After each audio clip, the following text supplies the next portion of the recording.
Gemma here. So this is part one. I'm just going to turn that microphone down a little bit. This is part one of Pilates level 2. So remember, if you are injured, get on the bench. You should not be doing this. Okay, she says with a broken toe. Okay, if anything feels uncomfortable at any time, then just stop. Okay, don't put yourself at any risk. Okay, this time, this unique time that we are having is hard enough as it is. So don't put any pressure on yourself. So if anything feels uncomfortable, you just stop at any point. I will be giving alternatives as I go through. Sorry, I'm just having a fast with my microphone. I will be giving alternatives as I go through, so just do what feels right for you. As I just mentioned, I have got a broken toe on my right foot, so I can't put the weight into the sort of like the whole of the side of my foot, because it just is too unpleasant, because the break's right just sort of like coming into my foot. So when you're looking at my form, look at this leg and this foot, because this should be the perfect side. This side is I'm probably going to have like my foot a little bit on the instep, which is not ideal and not great. So just ignore this leg, basically. Look at what's going on with this bad boy, because this is going to be the good leg. And I'm talking absolute rubbish, so I apologise. It's just a bit strange talking to yourself in the loft. So let us start. Feet hip distance apart. You know the drill. Take them and take your thumb, your little finger over your toes. We want the little toes to sit in between these 2 points. So in between the thumb and the little finger, and then we know we've got hip distance apart. So I'm just going to turn to a side angle. So I've got my feet hip distance apart, my shoulders are relaxed, and all I'm going to do is begin to rock my pelvis. So I'm tucking it under, my knees are slightly soft, and I'm just going to enjoy that movement of rocking the pelvis back and forth. This is bringing synovial fluid into my lower back, into the lower part of my spine. And I'm just breathing nice and steady. So tucking back and forth. Just getting that movement. And remember, we're all individuals, so that movement, that range is going to be different to each individual.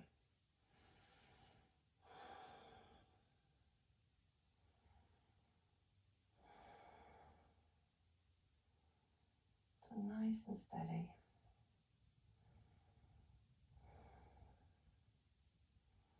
And then very gently bring it back, hold it there. So we've got a slight tuck under now. It's going to feel different to your normal posture. So be conscious of that normal posture, feeling different, and hold it there for me. Now what I want you to do next is then take your focus into your breath. So let us take our hands to our ribs, and let us just focus on that expansion and contraction of the rib cage as we breathe laterally. And that's how we should be breathing through the session. So breathing in through the nose, out through the mouth. So it's just a simple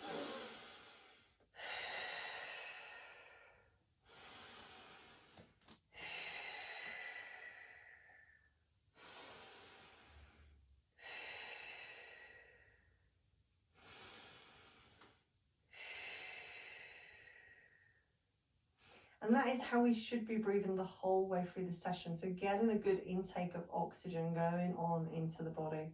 So now we've got ourselves comfortable with that breath.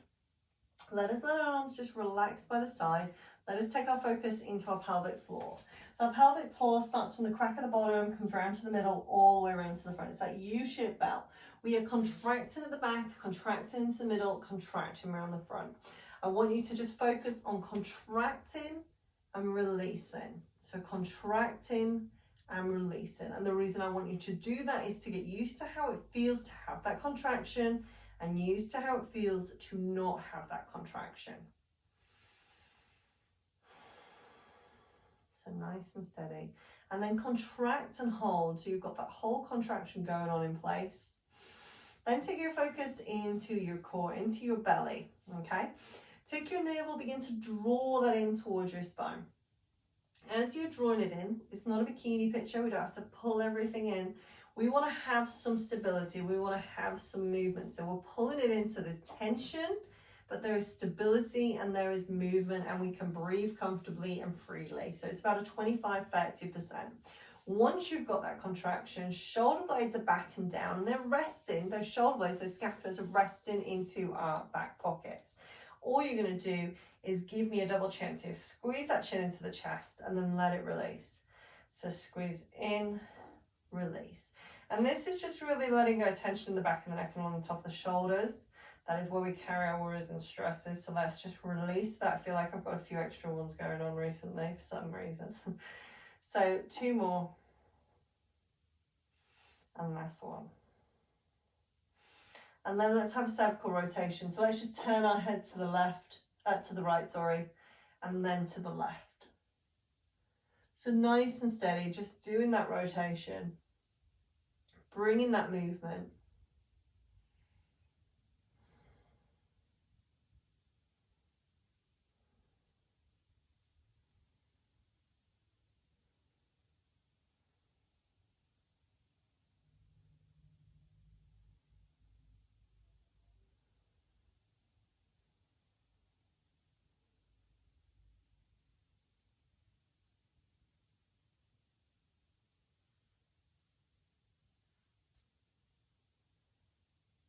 It's deadly quiet. Okay, so last one to the right, last one to the left, and then relax. Give me some rolls.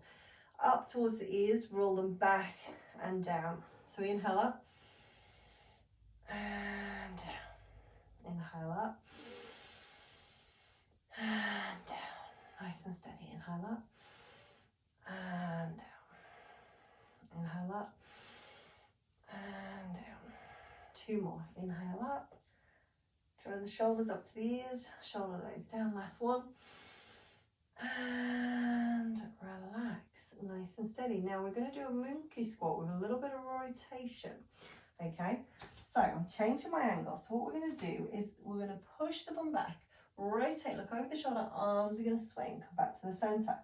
So we look, pushing the bum back. What it's really important to make sure is that if you look down, you can see your toes and then look over the shoulder. So here we are bringing movement into the cervical plane because we've got that rotation in the neck, the thoracic plane because we've got the movement coming from the chest, the arms, and we're pushing the bottom out, so get a little bit of movement in the lumbar as well.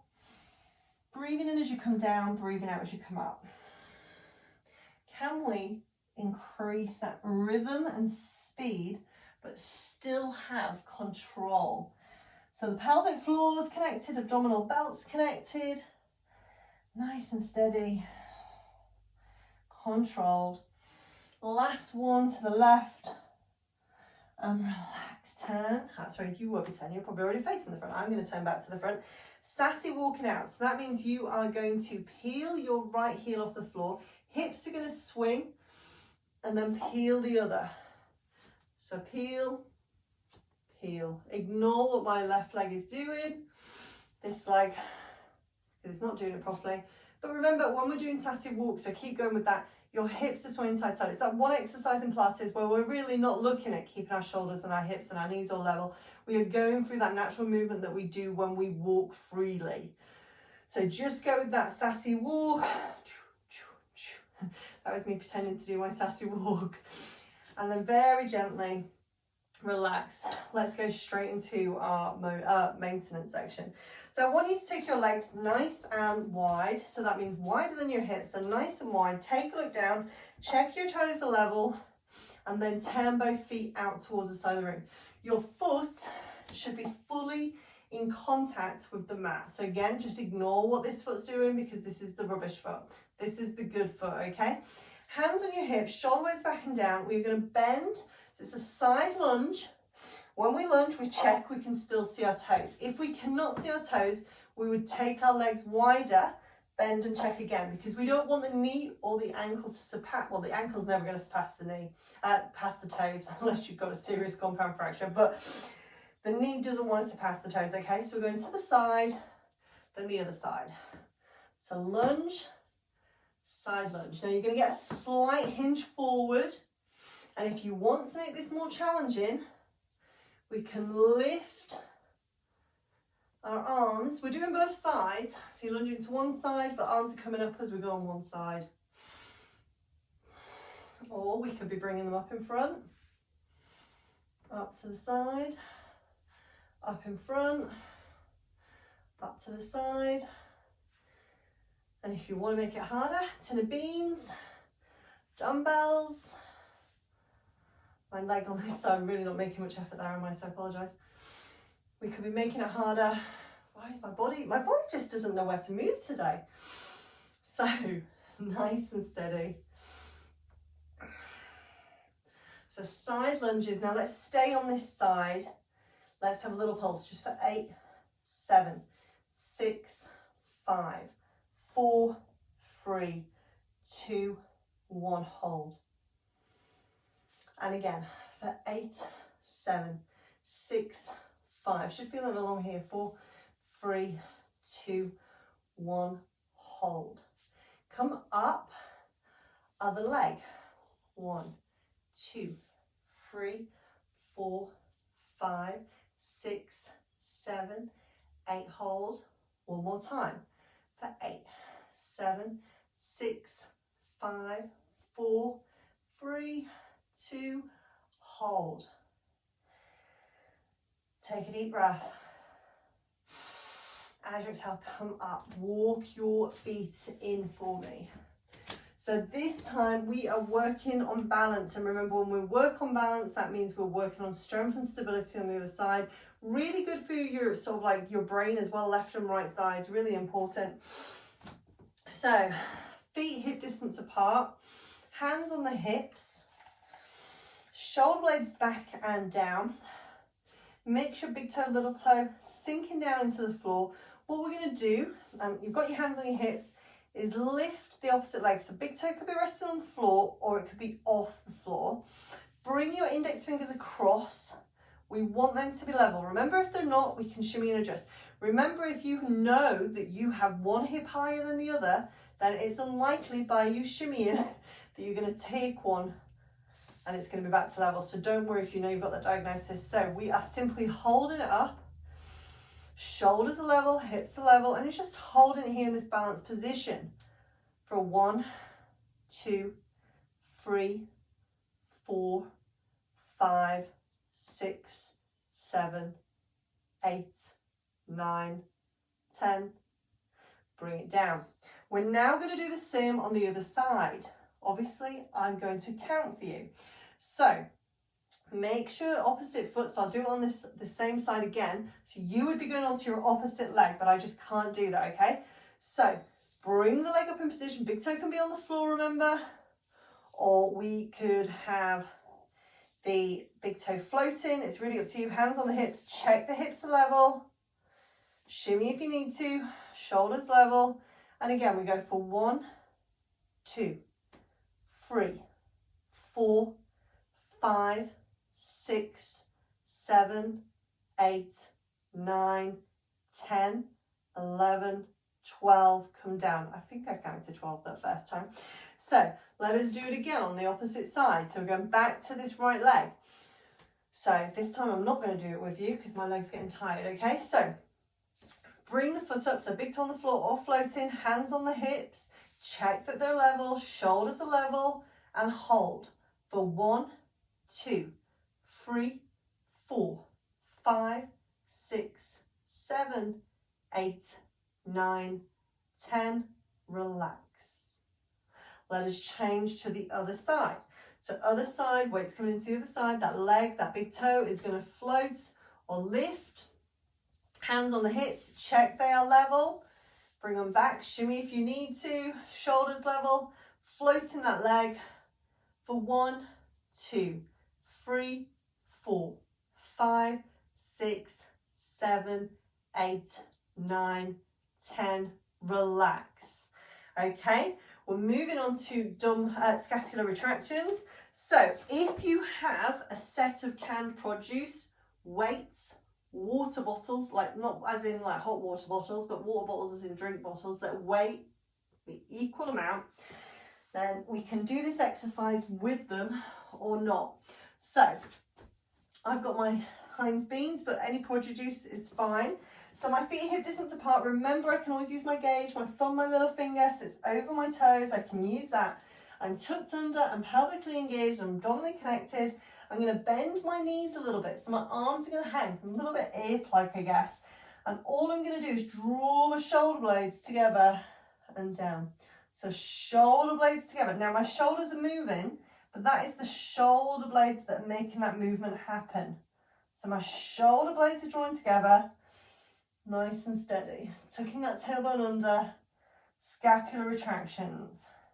Now if we wanted to get used to that movement, we can take the arms a little bit in front and draw the shoulder blades together from that position. So we can have them here, or we can have them here. You're going to feel it slightly different. So 4 more, really good for opening up the scapulars. Nice and steady. Last 2, last 1. Relax and bring it up. And just give me a couple of rolls. Just give me a couple of rolls. Roll it out. Ease it out. And then relax. Turn your palms now up towards the ceiling. We could be doing this with a band. We could be doing it with weights. Or we could be doing it with our water bottles or our canned produce. What I want you to be conscious of is that you've not got floppy wrist. So floppy wrist is we've got it down. Corky wrist is they're curled up. We want it so that wrist and forearm is in a nice straight line. And the elbows are in tight at 90 degrees. And all we're going to do is rotate out and back. And this is really nice. So if you're quite rounded in your shoulders, spend a lot of time on the computer, this is really nice. We're just opening everything up. Breathing in, breathing out, breathing in. And you may find that you have a different range on one side more than the other. That's okay, that can be quite normal. I tend to have one side stronger than the other. Nice and steady, controlled.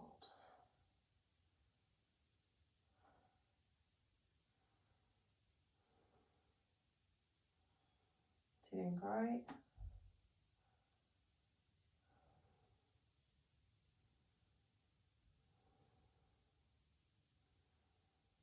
So let's just have 2 more of these dumb waiters. I love a dumb waiter, I do. So good for you. And last one. And relax. Bring it down again. Give me a roll. 1 and 2 and 3 and 4. Very gently pop these down if you've got them. We're going to come down onto the mat now. So I'm just grabbing my cushion. You don't necessarily need your cushion at this point, but I'm going to have mine in place. So make sure you bend with a monkey squat as you come down. I'm going to use it for the rest of my forearms. So just standing at the end of the mat, the length of the mat in front of me. I've got my feet hip distance apart. I'm inhaling up. As I exhale, I bend my hands to my thighs and I'm pushing my bum out behind you. And then I'm going to come down onto the floor onto all fours. So I take a deep breath. As I exhale, bend my knees more. Come down onto all fours. So nice and steady. Holding it in position. So I'm in tabletop position. My knees are beneath the hips. My hands are beneath the shoulders. My core is nice and engaged. In fact, I'm just going to shimmy a little bit further along my mat. I'm aware I've got the chair behind me. I don't want to knock into that. So, lumbar tucks, you know these. Elbows are soft, tailbone to the back of the room, shoulders slightly together, eyes looking down to the floor, not under, not in front. And all we're going to do very gently is tuck the tailbone under and then back. So we took under and back. So took under and back. So controlled, nice and steady.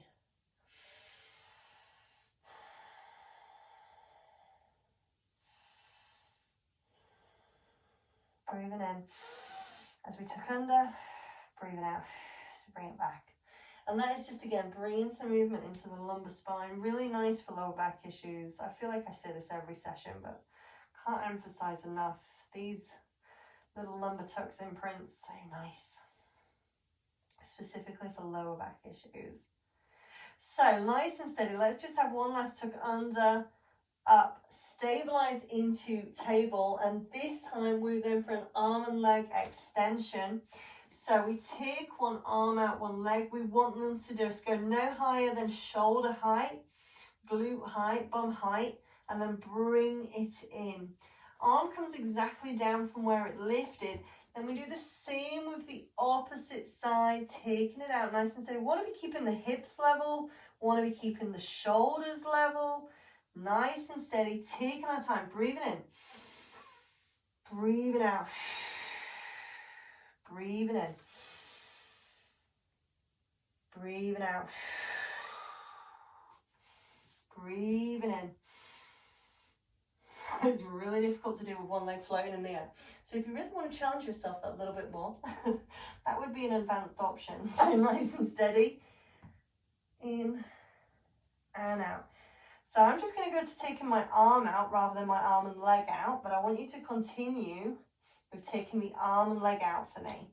So shoulders level, eyes looking down, core engaged all the time. We've got that tabletop position going. Remember, if I had my Sunday roast and poured my lash into gravy, it would not be spilled right now, regardless of the arm and legs lifting. Let's have one more on the right, one more on the left. Last time. And then bring it down. Let us take our knees as wide as our mat and come into shell stretch. So big toes come together. Remember, we can put a cushion between very gently. Let the head relax there. Reaching those arms out. Thumb up in the air. Nice and proud. Hold it there.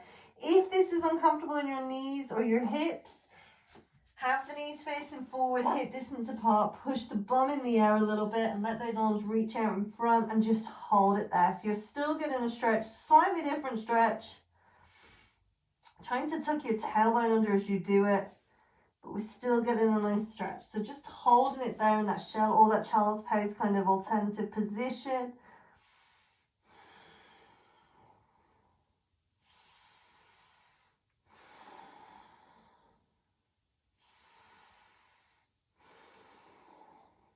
So nice and steady. Take a deep breath. As you exhale, gently let your forearms rotate over. And let's just take our hands into a fist. Roll the wrists in and then out. So roll them in, roll them out. Roll them in, roll them out. Roll them in, roll them out. Roll in one direction, roll in the other direction. And then very gently come up. We are going to do press-ups next.